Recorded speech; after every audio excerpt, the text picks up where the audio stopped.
In this video, I'm going to show you how to create an FCM file with cut data for an applique from a PES embroidery file using the ScanNCuts SDX225. Of course, the embroidery file you use must have an applique as part of the design. I'll show you the process for the SDX225, but this also works on the newer Disney ScanNCut, the SDX230D. The design I'm going to create cut data for is a Stegosaurus design from Lunchbox Quilt's Quiltosaurus collection. I have placed the PES files for those embroidery designs on a USB stick and placed that stick into the port on the side of the ScanNCut. So here's how we do this.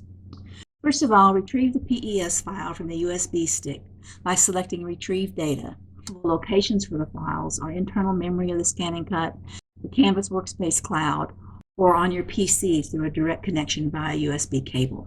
And then the USB is the source. If you have many designs on the stick, you might need to scroll down to find the one you want.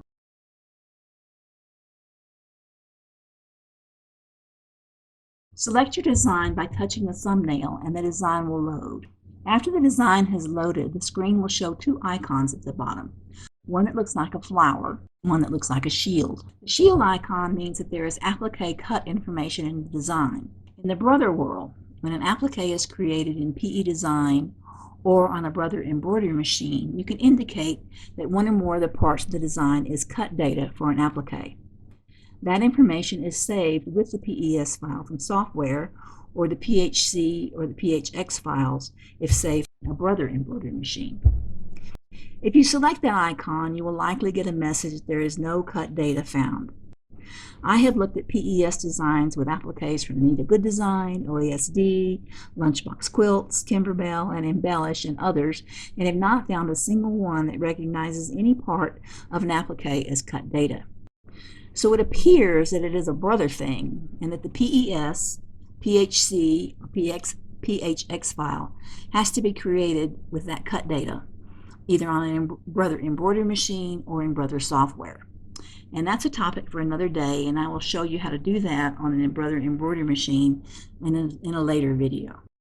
So instead of the shield, select the flower icon.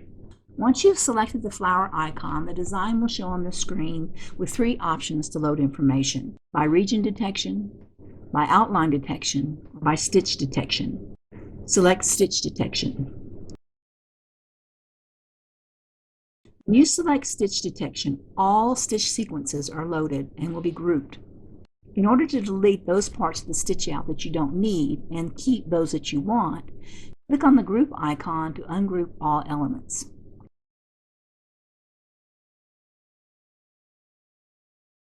Now let's stop a moment and think about appliques. A typical applique stitch sequence consists of a placement stitch. This is usually a single run stitch that shows you where to place the fabric for the applique. It also consists of a tack down stitch. This is often a double run stitch that tacks the fabric in place. If your applique is not pre-cut, then after the tack down stitch, you need to trim away the excess fabric from the applique, trimming as close as possible to the tack down stitching. If your applique is already cut out, no additional trimming is needed. The final part of an applique is what I call the cover stitch. The cover stitch covers the raw edges of the applique with either a satin stitch, or maybe a blanket stitch, or even a motif stitch. This stitch may follow immediately after the tack down stitch, or it can be sewn out later in the sequence. In addition to the applique parts of the design, there are usually additional embroidery elements that enhance and finish out the design. So our task is to delete all those parts of the design except the placement stitches for each of the appliques. One note of caution here. We are using stitch data to create cut data. So the cut data will include all stitch information like tie-offs. The resultant cut data may not be a smooth cut line, but a series of shortcuts resembling stitches. By using the placement stitch to create cut data, it will be as simple and smooth as possible using this method. In order to see the different elements of the design, arrange the parts on the screen so they can all be seen and selected. The ScanNCut offers three ways to arrange items on the mat, so just pick one. It doesn't really matter which one. They all result in the separation of the design elements on the mat. I picked the first one, which is meant to organize all elements in the most efficient pattern for cutting. This results in some of the elements being rotated for a best fit to the mat area. The Stegosaurus design has 16 different stitch sequences. So in order to see all of them on the mat, I had to select the 12 by 24 mat before I could successfully use the Arrange icon. If the design you are using is large or has many parts, you might also need to select the larger mat. It doesn't matter if you don't have that size mat, it's just a temporary setting to be able to see all parts of the design. Once you've selected the Arrange icon, the screen on the ScanNCut will show a rendering of a mat with all those parts separated out.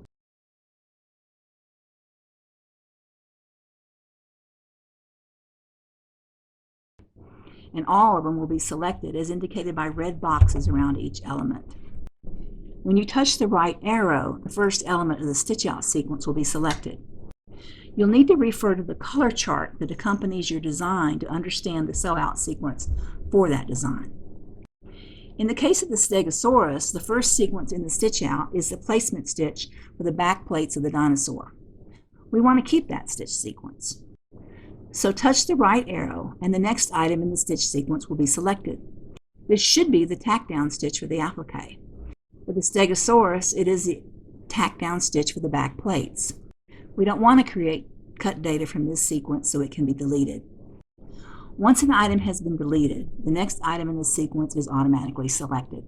So this is the third item in the stitch out, and for the Stegosaurus, it is the placement stitch for the front plates of the dinosaur. We want to keep that stitch sequence. Touch the right arrow to select the fourth item in the sew out, which is the tack down stitch for the front plates, and delete that sequence. The next item, the fifth item, is automatically selected. This is the placement stitch for the dinosaur's legs. We need to keep those, so just select the right arrow to select the corresponding tack down stitch for the legs and delete that one. The next item now is automatically selected. This is the seventh item in the sequence, the placement stitch for the dinosaur's body. We need to keep that one. So as before, touch the right arrow to select the next sequence, the tack down stitch for the dinosaur's body, and delete that. Since I know by looking at the color chart for the design that there are only 4 appliques in the design, all of the remaining stitch sequences can be deleted. Once all unneeded sequences have been deleted, you are left with the placement stitches for all the appliques in the design, and you can likely arrange them all on a 12 by 12 mat.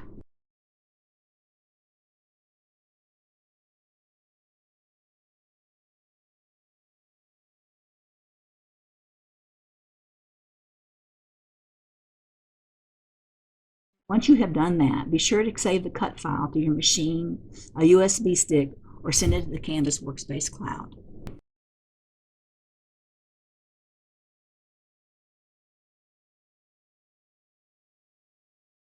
Depending on the size of these elements and the size of the fabric to put on the mat, you might need to cut the design out over more than one cutting session. So after saving the cut file, I deleted the body and legs and then moved the front and back plates to the top of the mat for cutting.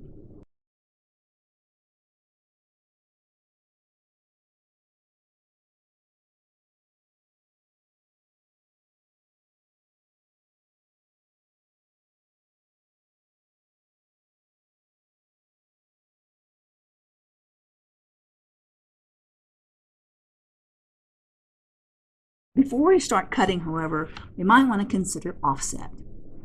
The placement stitches for a design is the exact size of the applique. Depending on the size and type of the cover stitch, it is possible that the inside edge of the applique may not be entirely covered by a satin stitch, for example. If this is a problem, you can add offset to the design so that it is cut slightly larger than the placement stitch. Don't make it too much larger or you'll have to trim it so the edge of the applique doesn't show on the outside edge.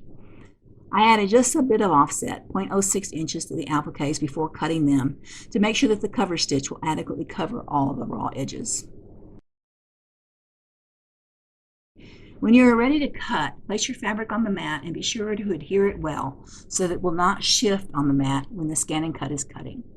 Brother makes an optional brayer that is perfect for this, or you can use the spatula that comes with the machine. With the fabric on the mat, load the mat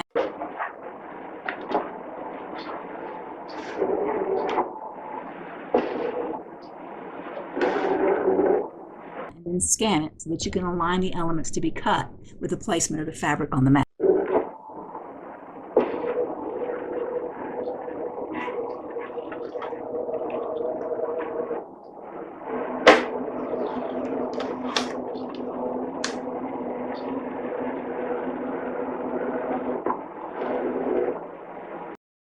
Align the elements to be cut with the placement of the fabric on the mat.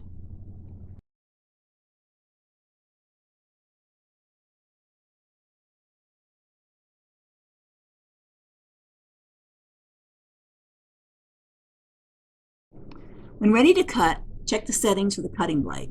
I just love the auto blade. It really takes the guesswork out of cutting.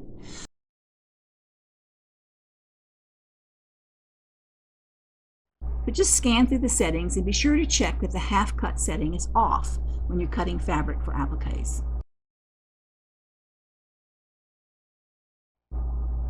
Once you touch the start button for cutting, the auto blade determines the thickness of what you're cutting by testing the distance to the mat and then the distance to the material on the mat to figure out how much blade depth and pressure to apply.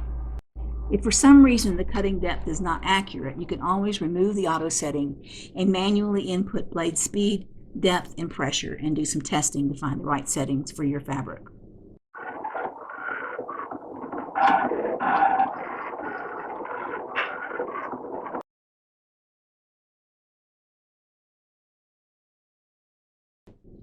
Once cutting is complete, remove the fabric from the mat. The included spatula is perfect for this. The fabric I used has embellished repositionable webbing fused to the back, and that webbing is protected by a sheet of wax paper that sits on the mat. Occasionally, especially for smaller pieces, the wax paper stays stuck to the mat when removing the cut pieces. You can easily remove that wax paper with a spatula and then place it back on the back of the applique to preserve the tackiness of the webbing. Once the first part of the design has been cut, touch the Home button and then load the design again from the saved location.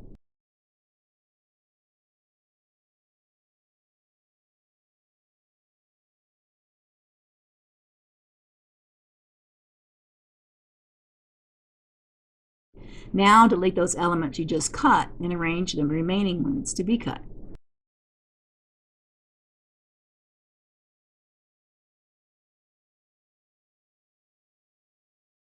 Place fabric on the mat, load and scan the mat.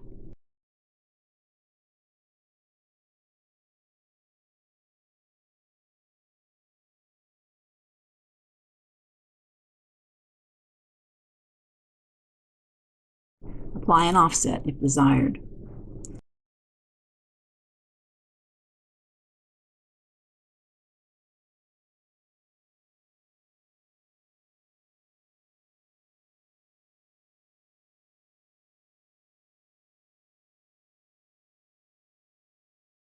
Check to make sure all the design is aligned with the fabric and start the cutting process.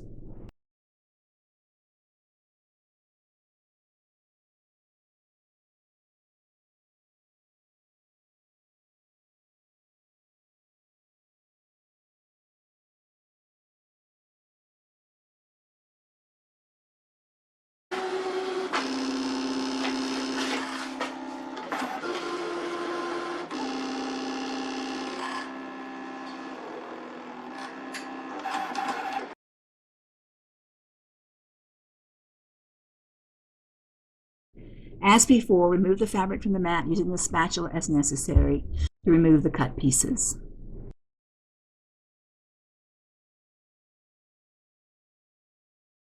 Now all pieces are cut and are ready to be added when embroidering the design. I have shown you how to convert PES files to cut files on the ScanNCuts SDX225. If you own the newer ScanNCuts SDX230D, the process is the same. If you don't own a ScanNCut, or you own one of the earlier models like the ScanNCut 2, you really should consider upgrading to a machine with auto blade. It makes your life so nice. Currently, the 225 models are sold out and on back order. But wait, you know Rob. We can always make you a great deal on the SDX230D, which has all the features of the 225 plus built-in Disney designs. And right now, you can even buy one of those on our website at a great deal. So check out www.RockyMountainSewing.com. Go to Products, then go to Sewing Machines, and then Brother.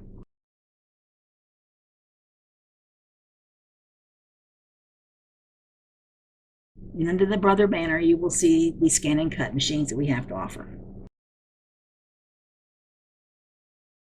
Well, I hope you learned something today and are now able to take a PES file and create cut data for an applique. We are always adding new videos to our library, so check back often to www.RockyMountainSewing.com to our video library, or subscribe to our YouTube channel. Thanks for watching and have a great day.